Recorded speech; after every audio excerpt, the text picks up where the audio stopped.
কথায় আছে, জন্ম মৃত্যু বিয়ে, তিন বিধাতা নিয়ে।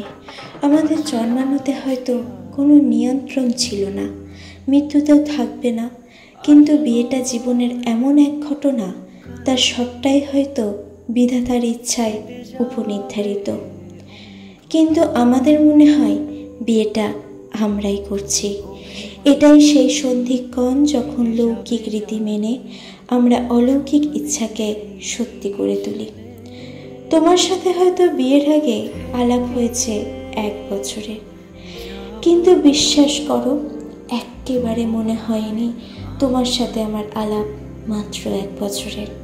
সারা জীবন তোমার হাতে হাত রেখে জীবনের সব জটিলতা পার করে যাব। তাই সিঁদুরদানের এই মুহূর্তটা আমার কাছে খুব স্পেশাল। এই সেই ক্ষণ যখন অগ্নিদেবকে সাক্ষী রেখে কাছের মানুষের উপস্থিতিতে পুরো ব্রহ্মাণ্ডকে জানিয়ে দিলাম, তুমি আমার। শুভ বিবাহবার্ষিকী প্রিয়।